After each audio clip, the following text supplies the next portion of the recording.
Alors, il est 10h02, je pense qu'on va commencer, même si c'est peut-être pas tout le monde qui est rentré, mais ils vont se joindre à nous avec le temps. Surtout que le premier 10 minutes est moins important. C'est moi qui parle. C'est toi qui parles. Je vais juste un petit peu présenter là, comment ça va se passer. Ça, c'est le programme qu'on a. C'est justement Sylvain qui va commencer par faire un petit mot d'introduction puis nous présenter un petit peu ce qui en est des réglementations puis l'évolution vers laquelle on s'en va. Après ça, il y a des gens de Cannes qui vont nous présenter toutes les tendances. Donc, pour chaque chaque pays d'importance. Et puis, la présentation va être en anglais, mais on va envoyer, là, Nathalie, que je viens d'y envoyer. Vous allez avoir un lien avec ces mêmes slides-là en français. Donc, si vous voulez suivre la même présentation, mais avec les slides en français, vous allez avoir l'opportunité de le faire. Et puis après ça, ben, il y a Nicolas qui va nous présenter le système sur lequel il et on travaille conjointement là, pour être en mesure de répondre aux exigences. Le webinaire va être enregistré. Donc, vous allez soit pouvoir le voir avec votre équipe, mais il va être diffusé là, à tous ceux qui veulent le regarder.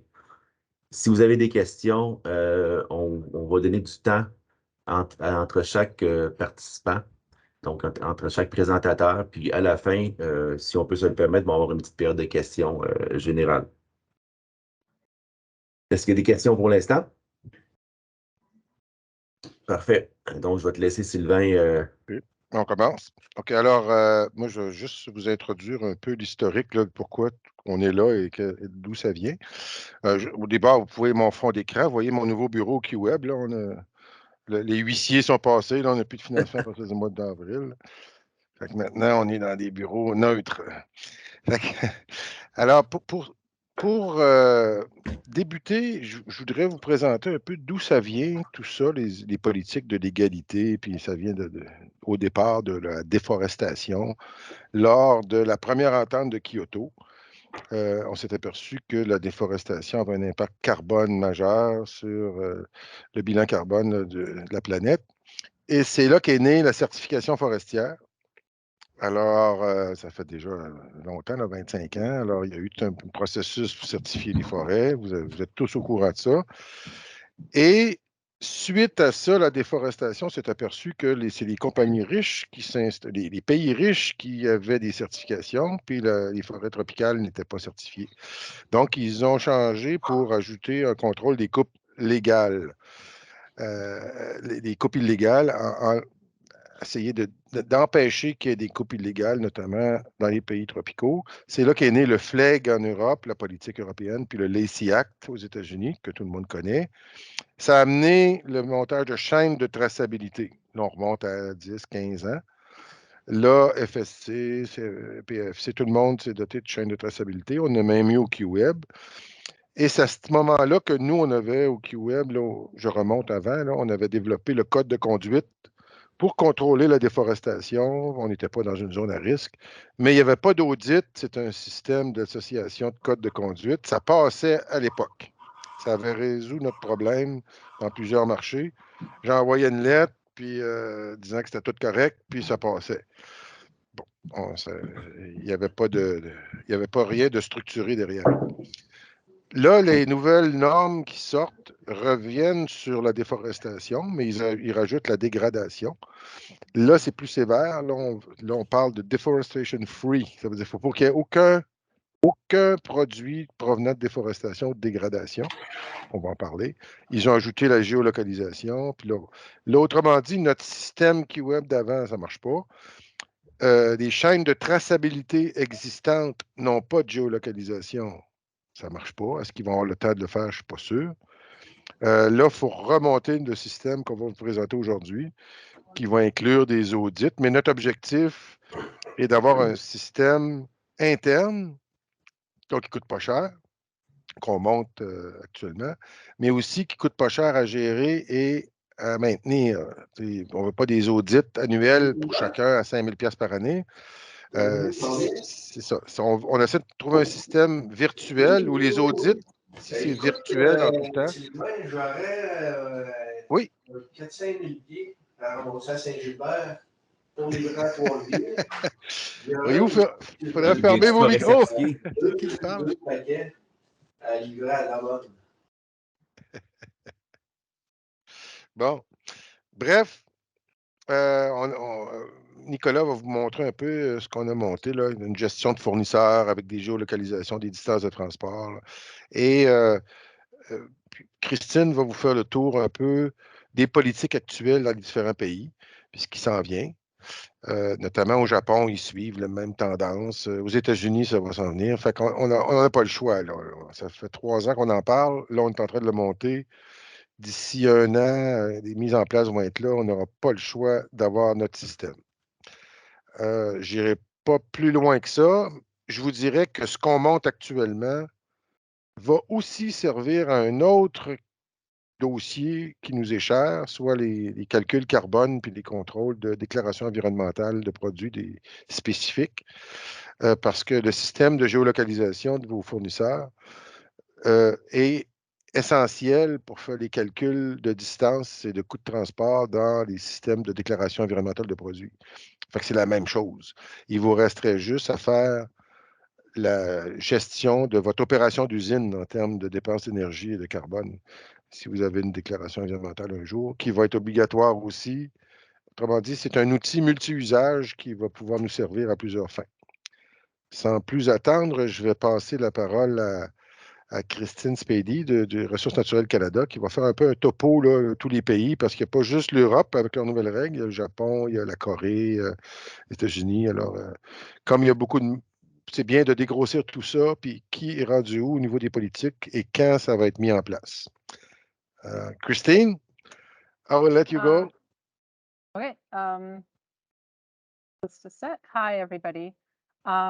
Ouais, comme moi, je suis Christine, je travaille avec Ressources naturelles Canada et au sujet d'accès au marché et la commerce. Et on travaille beaucoup sur ces initiatives aux légalités du bois. Et alors, moi, je vais présenter en anglais, mais je peux répondre aux questions en français et ma collègue Maud va aussi présenter en français. So that gave a really good overview of what we are going to be discussing and the importance of timber legality and traceability. So, and hopefully this will provide a good context for Nicholas's presentation, which I'm also really looking forward to.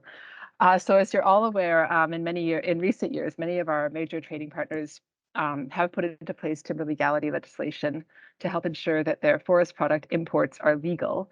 And while the measures do help reduce the risks of illegal logging and timber trade, as Canada is one of the largest exporters of wood products, we become vulnerable to potential trade barriers imposed by these types of import policies.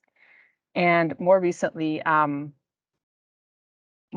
some trading partners are starting to explore or put into place legislation that relates to import of forest and agricultural products that stem from deforestation-free commodity supply chains. So, for example, looking at where your cocoa might come from and how your chocolate impacts that, and on the wood side as well, but across a number of sectors, not just wood. So for the next 10, 15 minutes, we'll present a high-level overview of these key pieces of timber legality legislation that's currently in place, and also what is upcoming that we know so far related to deforestation. And as I think everyone is aware, one thing that's becoming increasingly apparent is that even though countries' legislation is quite different, that need for traceability across all wood product sectors is becoming increasingly important, and not just traceability to the province or the tenure area or whatever, but really high resolution, very specific traceability. So in terms of timber legality legislation, the earliest legislation that focused on legality was the 2008 amendment to the U.S. Lacey Act. And subsequently, many of our major trading partners have followed suit in a range of ways, which I'll quickly go over. So the US, EU, and Australia, and recently with Brexit, the UK, have all chosen more of a risk-based approach to legality legislation, in which the importer is responsible for undertaking due diligence or due care on the products being imported. And that might include them sort of deciding what's sort of taking the level of due diligence that they feel is necessary to identify low risk. And in some cases, there's a border declaration included as well. To our date and to our knowledge, these systems tend to work well because the importer is responsible for determining the risk level of the import and taking mitigation steps. The EU legislation will be changing shortly, which I'll get into in a minute. Japan's system is currently a voluntary system in which operators register with the Japanese government, and registered operators are recognized as businesses that take measures to verify legality of their wood. I understand that may be changing. I don't have a lot more details at this point. Vietnam, which came into effect more recently, uses more of a sort of a hybrid approach in which they've identified countries as being either positive or not positive based on a set of criteria. And imports from a positive country, positive list country, are subject to fewer requirements than countries that are considered higher risk. So we were identified as a positive country, and to our knowledge, Canadian exporters have not had issues exporting to Vietnam. Again, I would love to hear if that's not the case, but to our knowledge. And I'm going to talk a bit more about South Korea because it's taken a slightly different approach that's been more challenging in some cases. The South Korean Act on the Sustainable Use of Timber applies to logs, lumber, plywood, and wood pellets. And as of 2 weeks ago, so February, it's also applying to some other sectors, including pulp, veneer, and shaped wood. This is a documentation-based approach as opposed to the risk-based approach of the others, which requires specific documentation for import. So either a log export permit or third-party certification from an internationally recognized organization. And the ones that have been identified are FSC or PEFC certification. This has worked well for most exporters because so much of our managed forest is third-party certified, but there's definitely pockets for whom it isn't working or hasn't worked and that aren't certified. And so this legislation resulted in some challenges for some exporters, particularly in Quebec and Ontario. So in response to this, a few years ago, an alternative option was negotiated with the Korean government for those lumber exporters who aren't certified. And in those cases, they must show 3 pieces of information, which are listed here. So a letter from a recognized association, business incorporation certificate, and documentation providing information on the supply chain. And just to say that although this approach is agreed to by the Korea Forest Service, we understand that internationally recognized third-party certification is still the preferred option for Korea. So while the alternate approach is working, we strongly encourage anyone seeking to export to South Korea, we still encourage them to become certified. And this can be a forest management certification. It doesn't seem to require a chain of custody at this point. You'll also see, though, in that alternate approach that they do want that information on the supply chain, and that's an important piece they really wanted. So again, that traceability to the source is super important. The new products in scope currently will all be required to demonstrate third-party certification. If that changes, I will definitely keep this group informed. I would be really interested again to know at some point if there's specific companies who are using the alternate documentation for lumber and how that is working, or if there's been challenges, as well as if there's companies that foresee any challenges with the new HS codes that are coming into effect. So now for something new, moving on to the deforestation side, this regulation, the EU has put forth a regulation on deforestation-free products. This is new, and it's one of the first in the world, if not the first in the world of its kind, and it will come into effect in the next couple of years. We sort of see this as was mentioned earlier, beginning this trend from legality towards more of a focus on deforestation-free supply chains. It's really, this topic is gaining increased visibility and traction lately internationally, and there's been a lot of commitments related to deforestation internationally. And I think this regulation is pretty indicative of that. And just to say, the EU is the first region to have put these measures to be so far along with their legislation, but I don't think it doesn't look like it's going to be the only one. So, and Mo will speak to a bit of initiatives in the US in a little bit. So in terms of the EU regulation, it aims to 2 goals: reduce consumption of products stemming from deforestation and forest degradation, and also to increase trade in legal and deforestation-free products. It applies to a broad range of sectors, not just forest products. So wood, cattle, soy, cocoa, coffee, oil palm, rubber, and then derivatives such as chocolate and other products. Just so you're all aware, it replaces the EU timber regulation. And all of the products in scope of the EUTR are also going to be in scope of this regulation. So it covers the same product group. The provisional text was published in December 2022, and I know QWeb has that, so they're welcome to share that and other information on that if they haven't. And it will take effect in 18 months after it's published in the EU official journal. So a tentative date for the due diligence requirements taking effect is December 2024. And the legislation has three main requirements. So I'll go over those briefly, as well as sort of the due diligence and traceability requirements. There's a lot of elements to this legislation. So today I'm only focusing on the real traceability oriented ones, particularly where geolocation is required. So the three what are called the prohibitions of the reg are that products will not be placed or made available on the EU market or exported from that market unless they're considered deforestation free, legally produced, and covered by a due diligence statement. Just so you're aware, deforestation free means deforestation free as well as forest degradation free. So their definition there is that products must not have been produced on land subject to deforestation after December 2020, or for forest products, must not have been wood that has been harvested without inducing forest degradation after December 2020. And the third requirement is covered by the due diligence statement, which is somewhat similar to the Lacey idea of a border declaration. So that kind of a concept. This is a due diligence-based approach, technically, but the unique thing about it that's different from all the other due diligence-based approaches that we've seen is that it's very, very focused on a high degree of high-resolution traceability. And both the statement and the due diligence itself require that traceability. So in terms of the due diligence, it is similar to the EU Timber Reg, and that's it's a three-step approach: information gathering, risk assessment, and risk mitigation. I'll focus on information gathering because it's going to be required in all cases and also includes the most stringent traceability requirements. So it requires product description and name, quantity, company names, supplier names, information that it's deforestation-free and legally produced.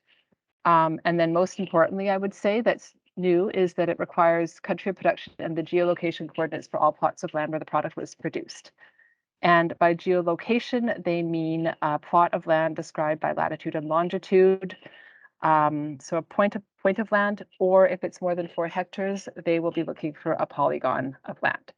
So this is definitely a much higher degree of traceability than we've seen before. And we have spoken to QWeb and other associations over the past number of months, and we recognize the challenges this requirement poses for many forest and wood and agricultural product exporters. And so we're working closely with Global Affairs and Agriculture Canada to engage the EU to ask questions, clarify the requirements, and express our concerns and try to get more information about how this is actually going to work. I also wanted to note that certification like FSC and PFC is not actually a component that's laid out in this due diligence, and it's not generally referenced within the text of the regulation. We spoke to the Commission about this last summer and were advised that although it will be taken into consideration, it could be taken into consideration for due diligence and for sort of risk assessment of a country. We've been advised that it will not be considered a green light. So a certification will not be a replacement for geolocation. And this regulation, again, it was just the provisional text was published in December. It's not entirely finalized. It's under legal review in the EU. So it's in early stages. So we're anticipating further communication from the EU as it moves forward in terms of guidance and implementation. And we will be keeping QWeb and others informed as that goes forward. But just to say, it's clear that no matter what, traceability is definitely going to matter. So anything that can be done now to support enhanced traceability is going to be, I think, incredibly useful. Now I'll turn it over to Maude for some information on the US. Bonjour tout le monde. Donc, maintenant, je vais vous parler de ce qui s'est passé dans les 2 dernières années environ du côté des États-Unis en matière de mesures liées à combattre la déforestation et la dégradation forestière. Alors, commençons par les mesures au niveau de l'État. Donc, premièrement, il y a eu la Californie, où le membre de l'Assemblée, Ash Kalra, a introduit en février 2021 un projet de loi visant à éliminer les achats gouvernementaux de produits ayant contribué à la déforestation de la forêt tropicale et boréale. C'est un projet de loi qui était parrainé, entre autres, par NRDC. Comme vous le savez, peut-être ce qu'on appelle Équipe Canada, qui était composée de l'ambassade du Canada à San Francisco, d'Affaires mondiales Canada, de Ressources naturelles Canada, des provinces, surtout le Québec, l'Ontario, l'Alberta, la Colombie-Britannique, et aussi l'industrie, surtout FPAC. On a entrepris une suite d'actions afin d'influencer la législature à éliminer la forêt boréale de la portée de ce projet de loi. On a finalement eu du succès au début de l'été 2021. La forêt boréale a été supprimée et le projet de loi a poursuivi son chemin dans la législature jusqu'à ce que le gouverneur de l'État pose son veto, insistant que la loi représenterait un fardeau administratif trop lourd pour l'administration et les fournisseurs. Le projet de loi a été réintroduit par la suite en 2022, seulement avec les forêts tropicales, mais il n'a pas passé le stage du comité. Ensuite, quelques semaines plus tard, après l'introduction en Californie, la sénatrice Lise Krueger a fait la même chose à New York. Donc, ça, c'était en mars 2021, toujours avec l'appui d'NRDC, mais en ajoutant la dégradation des forêts intactes. Équipe Canada a fait une série de représentations, encore une fois, afin d'influencer New York, qui a éliminé la forêt boréale du projet de loi. Et après presque 2 ans maintenant, le projet de loi vient tout juste d'être réintroduit le 16 février sans la mention de la forêt boréale. Donc, c'est ça, Équipe Canada est maintenant confortable avec la nouvelle version du projet et on va continuer de le suivre afin de s'assurer qu'il n'est pas modifié d'une façon qui le rendrait défavorable pour le Canada. Je note toutefois que cette dernière mouture du projet de loi, bien qu'elle vise seulement les forêts tropicales, la terminologie au niveau de la dégradation a été modifiée un peu pour s'appliquer aux forêts dites primaires au lieu des forêts intactes, mais ils ont gardé la même définition par contre. Et finalement, de façon de moins d'importance, mais témoignant toutefois du momentum de ce type de projet de loi, le gouverneur du Colorado a signé en avril 2022 un décret exécutif visant à encourager les achats gouvernementaux qui ne contribuent pas à la déforestation et à la dégradation des forêts tropicales et boréales. C'est pas quelque chose qui est légalement contraignant et ça n'a pas été suivi d'un projet de loi. Prochaine diapo. Donc, c'est ça. En même temps qu'il y a eu ces mesures-là au niveau de l'État qui ont été suivies attentivement, il y a aussi eu certaines mesures au niveau fédéral qui valent la peine d'être mentionnées. Premièrement, il y a eu le Forest Act, que je ne vais pas essayer de traduire, mais qui est l'acronyme de Fostering Overseas Rule of Law and Environmentally Sound Trade. C'est un projet de loi qui a été soumis au Sénat en octobre 2021. Il n'a pas poursuivi sa route au Congrès pour le moment, mais il visait à réglementer toutes les importations aux États-Unis qui ont contribué à la déforestation illégale. Donc, ce n'est pas comme les projets de loi en Californie et à New York. Ça ne touche pas seulement les achats gouvernementaux, mais bien toutes les importations aux États-Unis. Donc, de façon conceptuelle, ça serait l'équivalent du EUDR dont Christine vient de parler. Mais il n'est pas question de couvrir ici la déforestation dite légale ou la déforestation. Ensuite, il y a eu le décret exécutif du président Biden en avril 2022 qui annonce que le gouvernement américain s'intéresse à réglementer la déforestation internationale et que le gouvernement souhaite étudier les moyens à déployer pour le faire. Par le décret, on apprend que les responsables de plusieurs agences américaines devront déposer un rapport au président à cet effet en avril 2023. Ce qui nous amène au dernier point, qui est l'avis du registre fédéral. C'est une consultation publique qui comportait 34 questions et qui portait sur la faisabilité d'enlever des commodités spécifiques des chaînes d'approvisionnement, soit celles qui ont poussé sur des terres déboisées, soit légalement, illégalement ou les deux. Comme je le disais un peu plus tôt, il y avait plusieurs questions là-dedans, comme par exemple, quels sont les bénéfices ou les effets négatifs potentiels de limiter ou de retirer ces commodités des chaînes d'approvisionnement? Ils énuméraient aussi des approches potentielles qui pourraient être utilisées, comme par exemple des incitatifs fiscaux, étendre l'étendue de certains règlements, instaurer des politiques d'achat gouvernementaux, instaurer une transparence accrue sur la déforestation et le mouvement des commodités, développer des standards volontaires ou obligatoires, soit de tierces parties ou par le gouvernement, étudier les certifications existantes. Donc voilà, il y avait aussi plusieurs questions sur la faisabilité des systèmes de traçabilité, des questions sur les données, les cartes qu'on peut utiliser pour voir la déforestation. Il y avait des questions sur les certifications existantes, comme je le disais, est-ce qu'ils incluent la déforestation? Des questions sur quelles commodités devraient être étudiées, devraient être incluses. Des questions sur les définition de la forêt, définition de la déforestation, aussi des questions sur la priorisation, qu'est-ce qui devrait être regardé le plus, qu'est-ce qui devrait être regardé en premier.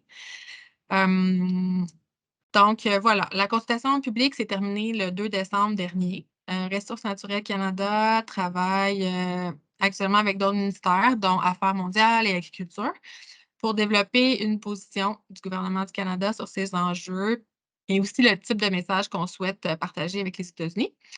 Mais étant donné que ce travail était toujours en cours, on n'a pas été en mesure de répondre à l'avis du registre fédéral avant la date limite, mais on est déterminé à partager nos points de vue avec les États-Unis au moment opportun.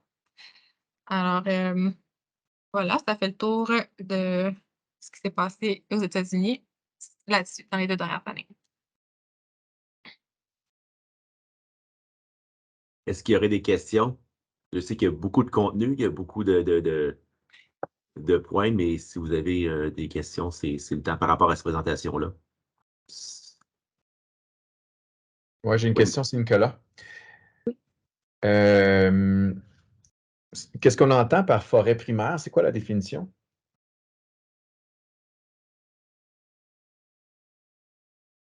Tu veux ça, Maud, ou ça? Oui, je vais juste en attendant, ce sera pas long. S'il y a une autre.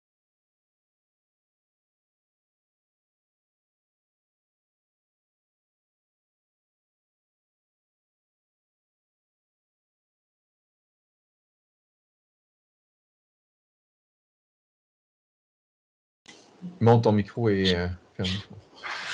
Oui, je sais, je cherche toujours parce que bon, j'étais Je pas. prends une autre question si on veut Oui. permettre autant de monde de chercher comme il faut.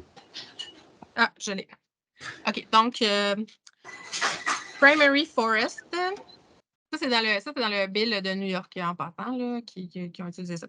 Donc, primary forest means a forest that has never been industrially logged and has developed following natural disturbances and under natural processes, regardless of its age.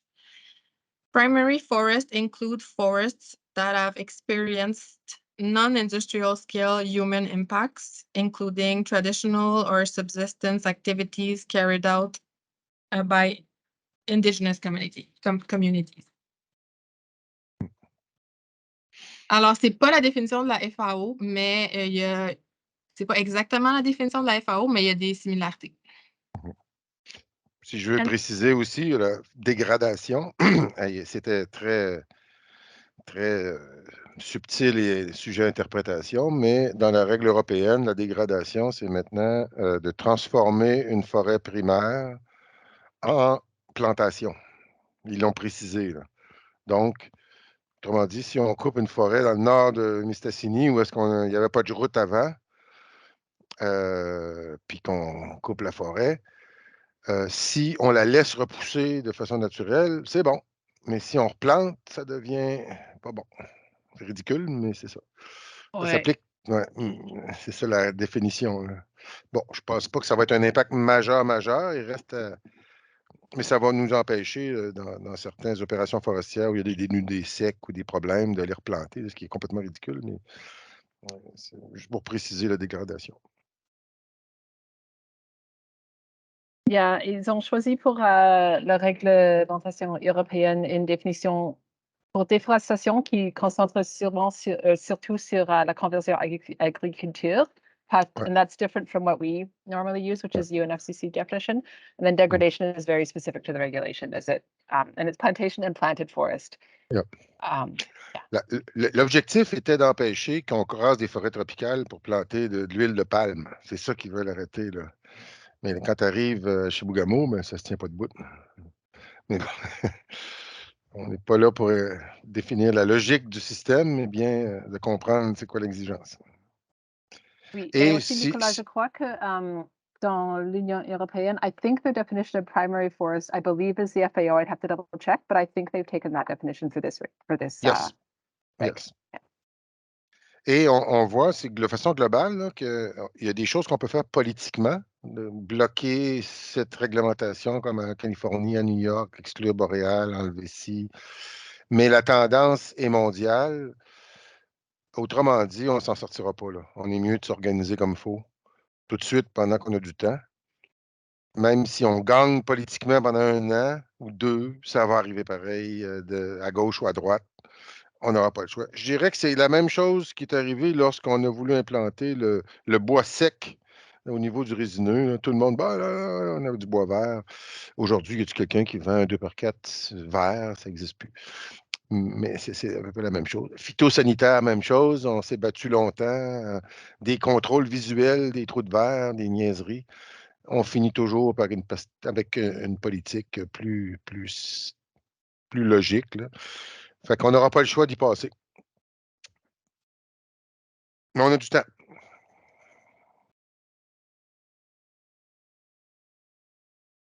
Est-ce qu'il y aurait une autre question peut-être rapide avant qu'on passe à Nicolas qui va nous présenter le système qu'on a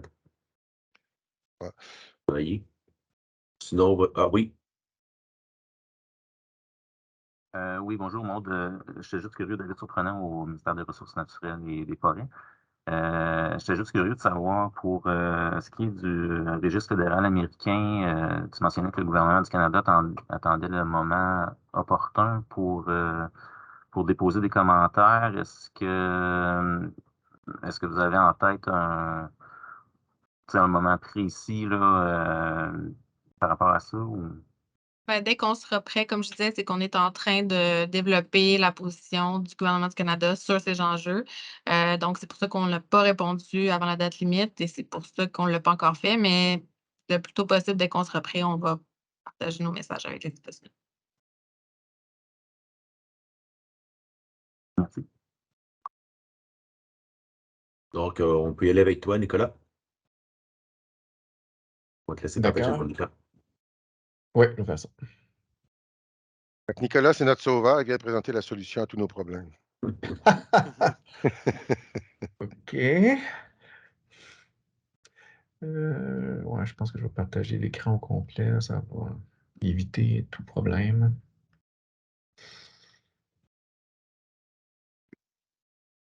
OK. Fait que vous voyez mon écran? Oui. Fait que moi, dans le fond, là, j'ai développé la plateforme originedubois.com puis aussi woodsupplychain.com en réponse aux exigences de l'EUTR, mais précisément par rapport à la granule de bois, donc à la biomasse forestière. Mais qu'est-ce qu'on s'aperçoit, entre autres avec la présentation qu'on a eue précédemment, c'est que ça devient quelque chose de commun, que ce soit au point de vue de la traçabilité ou de faire les liens avec l'approvisionnement, puis des engagements internationaux comme la Convention de Paris. Là. Ça fait que la plateforme est déjà en fonction, déjà des personnes qui sont dessus, mais là, avec le QWeb, on développe de nouvelles affaires là, pour répondre, dans le fond, à la réalité là, la certification de chaîne de traçabilité n'est plus la panacée. Avant, on se disait, on va chercher ça, puis il n'y a plus de problème, on est couvert. Puis, quand on pense à la certification au tout début, puis on parlait du commerce à l'échelle mondiale, on disait que la législation, ça ne pouvait pas empêcher le commerce. En tout cas, il fallait laisser le libre marché.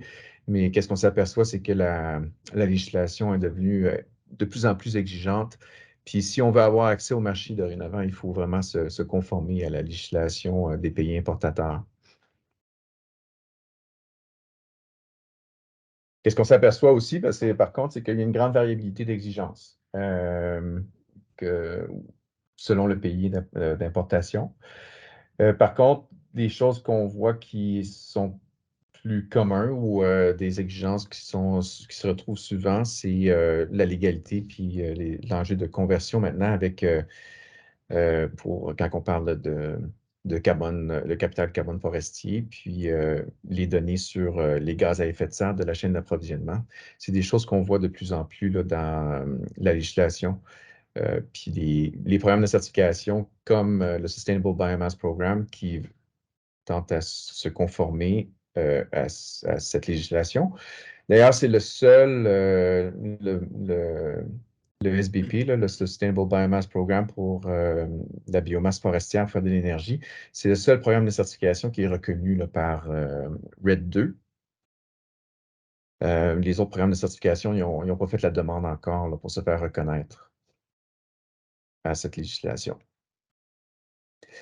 Fait qu'il y a différentes façons qu'on peut se prendre pour se démontrer, dans le fond, qu'on répond aux exigences des pays importateurs. Il y a les programmes de certification, les principaux qu'on connaît, le FSC, PEFC, SFI. Après ça, les grandes entreprises aussi, ils ont la possibilité d'avoir leur propre système pour démontrer leur conformité avec les exigences. Puis sinon, le programme de vérification d'une association comme celle du QWeb, c'est ça qu'on veut mettre en place. L'important de ce programme-là, c'est on ne veut pas réinventer la roue. On veut que ce soit quelque chose qui soit efficace et donc utile pour les organisations, crédible nécessairement pour les marchés, mais aussi qui va permettre, si jamais les entreprises veulent aller plus loin, bien, ils vont avoir une base qui leur être utile pour, par exemple, une autre certification. Comme j'ai dit, étant donné qu'il y a plusieurs exigences qui sont communes à d'autres programmes ou d'autres législations, bien, ça fait que ça devient un outil. Notre objectif, du moins, c'est que cet outil-là réponde à plusieurs, puis que si les entreprises veulent aller plus loin, bien, ça va leur être utile. Fait que le programme, la plateforme en tant que telle, là, comme je l'ai mentionné, est déjà existante. J'ai des entreprises, que ce soit papetières, des scieries, des usines de panneaux et de biomasse qui sont présentement sur la plateforme. L'idée de la plateforme, c'est de sensibiliser l'ensemble de la chaîne à les exigences du marché. Souvent, on a des entreprises qui sont plus proches du marché et qui connaissent les exigences ou les demandes pour entrer au marché. Mais quand on va en amont, les différents intervenants ne sont pas au courant. Puis, le fait d'avoir un outil, les sensibiliser à ces exigences-là, ben ça peut faciliter, selon nous, de se conformer aux exigences. Fait qu'on veut que l'ensemble comme dans les principes de chaîne de traçabilité, les usines et les courtiers là, fassent partie de la plateforme, dans le fond. Mais qu'est-ce qu'on introduit maintenant avec le nouveau projet, c'est que on aurait également un système d'audit qui serait intégré à la plateforme. Ça fait que ça permet. Le but, c'est que les entreprises organisent leurs informations, puis après ça, que ces informations-là soient disponibles pour faire une évaluation à travers un programme de certification et d'auditeurs qui serait géré par le QWeb. Fait que, tu sais, dans un premier temps, on veut organiser les données des entreprises. Ça fait que, tu sais, avec le temps, il y a des outils qui se sont développés, mais souvent, on se résume à Excel. Puis ce qui a pu amener des problèmes. Puis ça amène aussi le fait qu'on réinvente la roue. C'est que l'idée ici avec la plateforme, c'est qu'on organise les données qui sont nécessaires pour répondre au minimum puis à la majeure partie des exigences de la législation, pour qu'on soit en mesure par après à générer des informations qui vont être utiles. Puis je vais en parler un peu plus tard. Puis une fois qu'on a ces informations-là, bien là, on est en mesure d'évaluer les sources d'approvisionnement. Fait que quand on parle de la plateforme, dans le fond, c'est qu'on va mettre nos informations de nos fournisseurs sur la plateforme. Puis ici, on parle un peu comme dans la certification en général, on parle des quantités. On parle aussi là, là, c'est intégré dans le système. Ça fait que quand on a les coordonnées de nos fournisseurs, on est capable de calculer les distances de nos fournisseurs à notre usine. Ça fait qu'avec ces informations-là, on est capable de calculer les gaz à effet de serre par rapport à cet approvisionnement. On est capable aussi, en confirmant un des principes aussi de la plateforme, c'est de confirmer les relations d'affaires et non pas de confirmer les transactions. Donc, on veut, dans un premier temps, documenter les relations d'affaires qu'on a avec nos entreprises, avec nos fournisseurs ou avec les forêts. Puis avec ces documents-là qui sont comme un bon de transfert, par exemple, ou un bon de livraison ou une autorisation de transport, mais on est capable de confirmer qu'on s'approvisionne de telle région, de telle unité d'aménagement ou de telle municipalité. Puis après ça, ces documents-là deviennent accessibles pour faire des évaluations. Une fois qu'on a créé les liens avec un fournisseur, le fournisseur est avisé automatiquement. Puis c'est là qu'on l'objectif de sensibiliser la chaîne d'approvisionnement est touché là, par le fonctionnement de la plateforme. Donc, le sous-fournisseur, dans le fond, il est avisé, puis là, lui est invité à mettre ses informations. Puis après ça aussi, et ainsi de suite, dans le fond. Puis une fois que les informations sont sur la plateforme, bien, les différents intervenants ont le choix de partager directement avec leurs clients l'information ou que ce soit qu'on les mette disponibles pour une évaluation par une seconde partie ou une tierce partie, que ce soit comme avec le QWeb ou avec un programme de certification reconnu.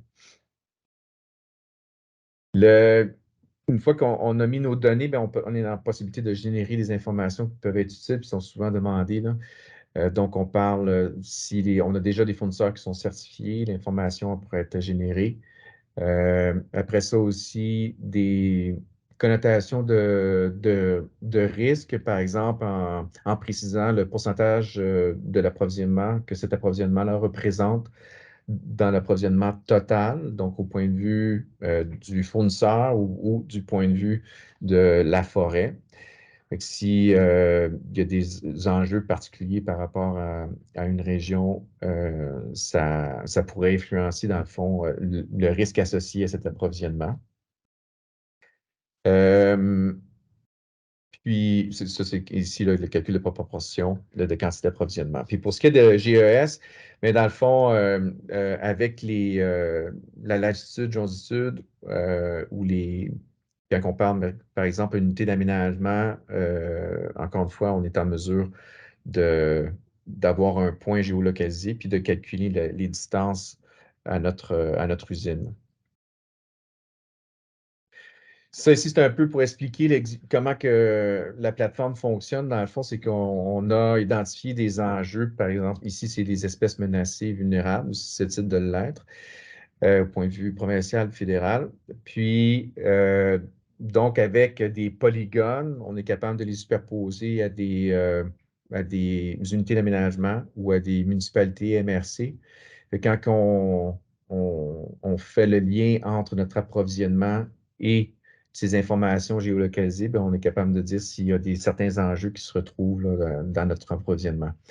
Fait que ça va être le même fonctionnement pour les espèces menacées que par des territoires revendiqués, par exemple, par les Premières Nations, ou des enjeux de conversion forestière qui a été identifié, par exemple, par le FSC Canada le long du fleuve Saint-Laurent au Québec.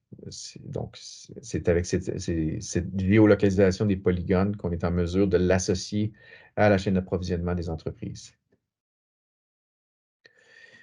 Fait que ça, c'est juste c'est généré automatiquement par la plateforme, mais on est capable d'avoir, dans le fond, une vue d'ensemble de notre approvisionnement et les différents fournisseurs. Si on regarde, dans un premier temps, on peut avoir une carte qui est générée, mais avec nos fournisseurs directs ou les forêts, si on s'approvisionne directement de la forêt, les forêts avec lesquelles on a un approvisionnement direct. Par contre, comme j'ai mentionné, si l'ensemble de la chaîne est intégré, bien là, on est en mesure d'avoir, dans le fond, la complexité et de voir la complexité totale d'une chaîne d'approvisionnement d'une usine de deuxième ou de troisième transformation. Ça fait que si le cas auparavant, on voyait qu'on avait seulement 3 fournisseurs directs, mais après ça, on s'aperçoit que ces fournisseurs-là, ben, c'était seulement ça faisait partie vraiment d'une plus grande chaîne d'approvisionnement. Encore une fois, vous remarquez sur ce document qu'il y a des forêts, par exemple, qui sont en rouge ici, mais ça veut dire que ces unités d'aménagement-là, il y a des risques qui ont été associés à ces forêts-là.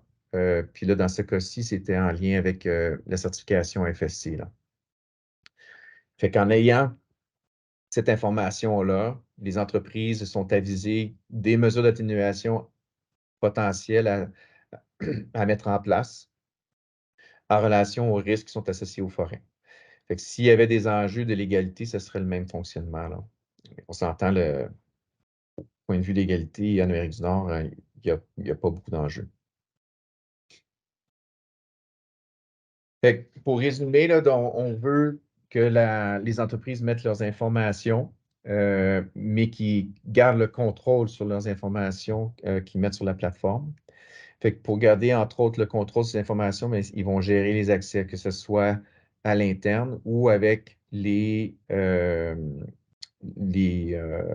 clients avec qui ils veulent partager l'info. Ce qui peuvent partager l'info, par exemple, des noms de leurs fournisseurs, ou ils peuvent décider de partager uniquement les forêts d'approvisionnement.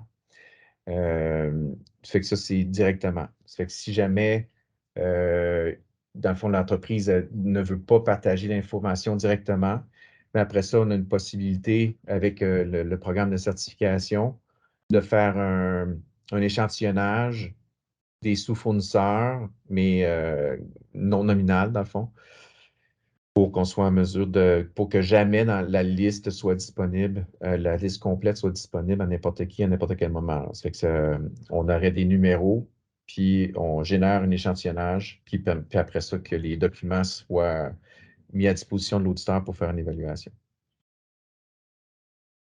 Automatiser la gestion de l'information, c'est que dans le fond, c'est parce que pour le moment, puis je pense que c'est quelque chose qui va rester aussi, c'est que pour ce qui est de la vérification des relations d'affaires, il faut avoir des documents qui sont assez récents. Fait que quand on arrive avec un document qui a 10 mois ou 12 mois, ben, il y a des avis qui sont émis automatiquement pour aviser soit l'organisation de mettre à jour ces relations ou les sous-fournisseurs ont été avisés que les sous-fournisseurs, leurs propres informations ne sont pas à jour. C'est toujours avec la loi de Pareto en tête. Au lieu de se concentrer sur 100% de notre approvisionnement, mais peut-être qu'avec la plateforme, on va se concentrer seulement sur 20% parce que le reste, il va être géré automatiquement par nos fournisseurs. Faciliter le partage d'informations, que ce soit directement avec nos clients ou avec les auditeurs, le programme de certification. Optimiser le processus d'audit parce qu'on ne veut pas que les entreprises, dans le fond, réinventent tout leur processus pour s'assurer d'être conformes. Fait une façon, des outils efficaces pour gérer ça. Puis générer l'information utile, mais notamment, entre autres, avec les gaz à effet de serre, avec les distances, puis la cartographie aussi là, de notre chaîne d'approvisionnement. résumé, dans le fond, les membres du QM, eux autres, on veut qu'ils confirment leur relation d'affaires avec leurs fournisseurs, avec les forêts. On veut aussi qu'ils précisent les essences et des bois qu'ils ont utilisés. Ça fait que, dans le même sens qu'on a identifié géolocalisé des risques associés à des forêts, bien, on a géolocalisé la distribution écologique des essences. Fait que, en confirmant le bois qu'on utilise, les essences qu'on utilise, bien, on confirme en même temps les régions potentielles d'où on peut s'approvisionner.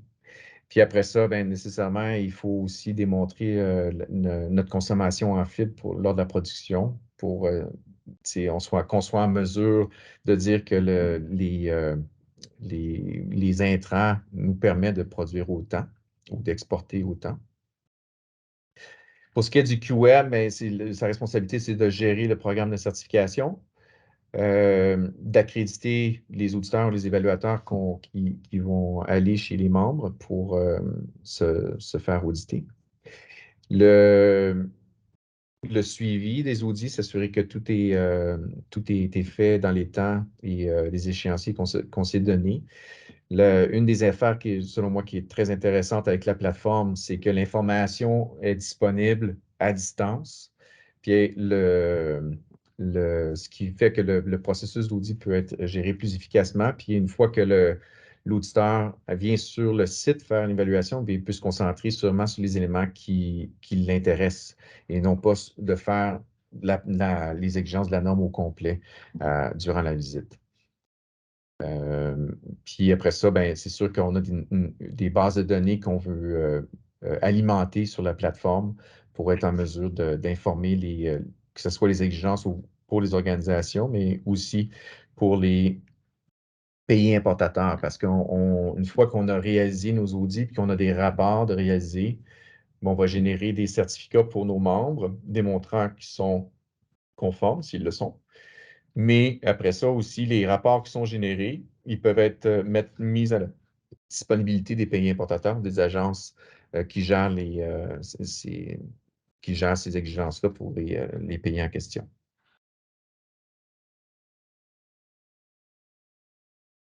Bon, that's it.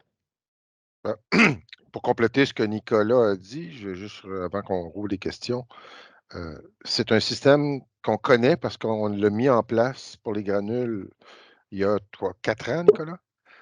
Parce que les granules de bois en Europe, c'était exigé. Et c'est la solution SBP, là, Sustainable Biomass. Et c'est le système qui a été développé à l'époque.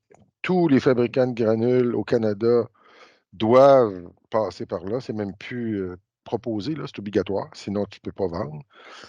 Donc, on l'a raffiné, puis ça fonctionne. Tout le monde là. C'est un système de gestion des fournisseurs. Tout le monde a besoin d'un système de gestion de fournisseurs. Je ne pense plus qu'il y a personne qui prend ses commandes sur le pad dans l'IMRI, comme on voyait dans le temps. Tout le monde est informatisé, mais bon, si ça existe encore, il va falloir qu'il s'informatise. Puis l'idée, c'est de rajouter la géolocalisation qu'il n'y avait pas dans les autres systèmes. L'audit externe virtuel, ben là, on va sauver beaucoup de coûts. Là. Il n'y a plus de. Là, c'est automatique. C'est beaucoup plus crédible parce que c'est sans avis. Un auditeur peut aller voir. C'est beaucoup plus crédible, beaucoup plus efficace. Qui se termine par une certification, là, comme fait EEC. On donne un certificat, puis il y a toute la preuve si quelqu'un veut aller plus loin. Pour moi, au Japon, en Europe, au Vietnam, dans ces pays-là, ça va passer comme du beurre parce qu'on avait un vieux système bizarre. Là, on a un très bon système. J'y vais au Japon la semaine prochaine, justement, rencontrer les réglementations là, pour le feuillu. Puis juste le document que j'ai envoyé, c'est presque approuvé d'avance. On va juste discuter des détails. En Europe, ça va être un petit peu plus compliqué, mais on a encore du temps. Voir s'ils vont approuver le système, surtout la géolocalisation 4 hectares, ce qui est impossible. Mais un polygone de zone pour une essence, c'est fort possible. Puis on a un due diligence de très haut niveau, selon moi, qui coûte pas, qui n'a rien à voir avec les coûts engendrés par FSC ou les chaînes de traçabilité. Voilà. C'est ouvert aux questions.